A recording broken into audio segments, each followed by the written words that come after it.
Well, get something to eat. Rylan Clarine is a healthy and hungry 5-month-old baby girl. Yeah, it's coming. Oh, yeah. She lives with her grandmother, Jody, and the rest of her family here in the small farming town of Safford, Arizona. It's a 4-hour drive and a world away from where she was born, at the state prison complex in Goodyear, Arizona. Her mother, Reagan, is still there. This is my beautiful girl. We're very close, so we just took a picture together. 2 years ago, when Reagan was 18 years old, she was arrested for having prescription painkillers illegally and charged with possessing a narcotic for sale. The court sent her to drug rehab, where she met and started dating Rylan's father. She found out she was pregnant just 2 days before a judge issued her sentence, 2.5 years behind bars. How did Reagan react when she found out that she was going to be sentenced to 2.5 years and she's pregnant at the same time?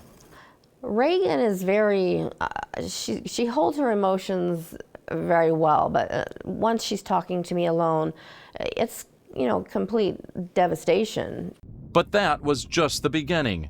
Reagan was transferred from county jail to Perryville State Prison, where Jody says her daughter was denied prenatal care. And the baby was born small. Yes, small. And, it just infuriates me. After 48 hours in labor, Reagan had to have a C-section. And Jody says the medical staff didn't stitch the wound shut. They just dressed it with butterfly bandages. They, sent her back to the prison. But by about day 3, she's noticing, it's oozing. It's not looking right. It's looking infected. Jody says doctors refused to see Reagan, and it got worse from there. She would cry because it scared her so much. To be able to look inside her body was just freaking her out. And she would just sit and cry and say, please, please take me to the hospital. I need them to stitch it up. It needs to be closed. And they told her, if you come back, we're going to start giving you tickets. And a ticket is a bad behavior notification? Yeah, it's a bad behavior notification. I truly believe I could have lost my daughter had they not given her antibiotics prior. Jody says that 2 weeks later, they finally brought her to the hospital inside the prison. But her daughter's ordeal was not over yet. They decided she had been there long enough that she could go back to her yard. But it was still open a little bit. And so they decided that the best thing to do for this would be to pack it with kitchen sugar. Sugar? Sugar. And we're talking sugar that you get from, because they donate it from McDonald's, from Burger King. They're standing there ripping open these little packs of sugar and filling that wound, packing it in with what's left. And with sugar from a fast food restaurant? Yes. Sugar was used to treat wounds before the advent of antibiotics back in the early 1900s, but it's no longer accepted medical practice. America Tonight asked the Arizona Department of Corrections to comment on Reagan's care, but they declined. An inmate at the Arizona State Prison Complex, Perryville. In the middle of our conversation with Jody, Reagan called home. Hi, honey. Reagan, my name's Adam May. I'm going to ask you a couple of questions. Okay.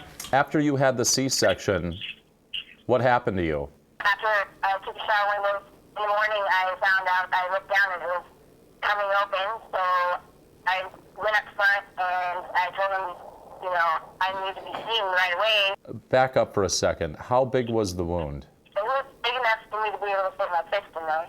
It was the worst time I've ever been through in my life. Reagan confirmed the details of what her mother had told us about her care in prison. They were taking the kitchen sugar and pouring it inside and putting wet gauze over it and taping it. Did you actually see them opening up these sugar packets from McDonald's and pouring the sugar inside your wound? Yeah. What did you think when that was going on? Is it sanitary or just I was kind of scared because this is prison. Maybe these sugars are old, if something's still on them and it dries, What do you think needs to be done here? I don't know, because we're just inmates and what we say doesn't really matter. We are not, no one believes us. Reagan is not the only inmate alleging mistreatment.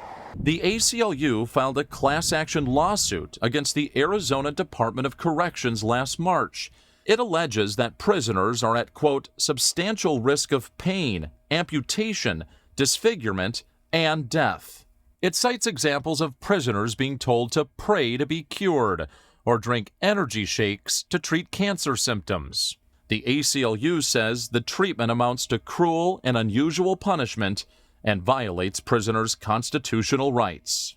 The general attitude in far too many in this society is, who cares? Dan Pacoda of Arizona's ACLU says in his 40-year career, he has never seen a worse prison health care system. A year and a half ago, the state handed over prison health care to a private for-profit company.